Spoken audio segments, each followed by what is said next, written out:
It's been a whirlwind of a week, right? From the Biggest Loser uproar to the loud music murder trial. We've got our top 7 most intriguing stories of the week, and we're starting off with a jailbreak manhunt. Number 7.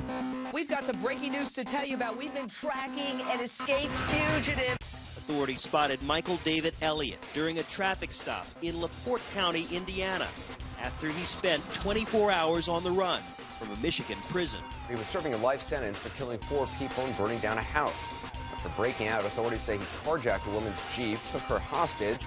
The surveillance shot shows him at a gas station last night where they stopped to refuel. While there, his kidnapped victim locked herself in the bathroom and made this desperate 911 call. He has a hammer and a box cutter. Her abductor lurking just outside the door. Yes, occupied. Sorry, taking me longer than what I thought. Is that him? Yes. He's knocking on the bathroom door saying, "Let's go." Number 6. The Biggest Loser uproar. Rachel, some love! Get out here, Rachel! Their faces say it all. Rachel, your current weight is... Stunned viewers took to Twitter to voice their alarm, saying, "Watching the Biggest Loser finale, and I am seriously concerned that the confetti will knock Rachel over." People started wondering what really goes on behind the NBC weight loss competition. Season 1 winner Ryan Benson. The last 24 hours before the final weigh-in, I put nothing in my body at all, and I sat in a sauna, and I ran on a treadmill in a rubber suit. You know, it was very unhealthy what I did. There's no question about it. Rachel defended herself, saying she worked hard and followed the advice from her trainers. Number 5. The bond hearing for the movie theater killing. Reeves pleaded not guilty to second-degree murder and aggravated battery charges. He's accused of shooting and killing Chad Olson, who had been texting with his 2-year-old daughter's babysitter during the movie's previews. The victim's wife could barely recount the day her husband was killed. And just to think that in the blink of an eye, my whole world just got shattered into a million pieces. And now I'm left trying to pick them up and put them all back together. After 8 hours of emotional testimony, still no decision. Number 4. Toothpaste terror. What a headline in Sochi. U.S. officials are concerned the intelligence regarding the threat of attackers using toothpaste or cosmetic tubes to hide explosives. For this test, Alford used an explosive called RGX, a white crystalline powder. He mixed it with another ingredient to create a paste. It smells and tastes like toothpaste. I happen to have 2 small tubes of travel-sized toothpaste in my bag, and neither one of them was questioned by U.S. officials. Nobody at TSA asked me to take them out of my bag. Nobody gave me any kind of extra check, took them right onto the plane.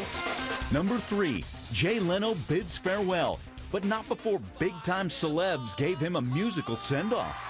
So long, farewell. Last night I told my folks, now I won't be the butt of Leno's jokes. It's fun to kind of be the old guy and sit back here and see where the next generation takes this great institution. And in closing, I want to quote Johnny Carson, who was the greatest guy to ever do this job. And he said, "I bid you all a heartfelt goodbye." Number 2. A Florida case that has some people seeing a comparison to Trayvon Martin. We just heard gunshots at the gas station. Bring help, please, now. I've never been so scared in my life. That's when I reached in my glove box, unholstered my pistol. Yeah, it was about 9 shots. You just hear the heavy bass. But it really wasn't an issue of loud music. It was an issue of them threatening my life. The trial begins from Michael Dunn. Jordan Davis threatened Michael Dunn. You're dead. When that defendant opened fire, Jordan Davis was sitting in his car seat with the door closed, with nothing in his hands. Number 1. At $50 billion, the Winter Olympics in Sochi, Russia is the most expensive ever. But if you expect to see $50 billion worth of luxury, forget about it. We'll take you inside the hotels in Sochi, where so many of the rooms are simply unfinished at best, and some of them are pretty disgusting.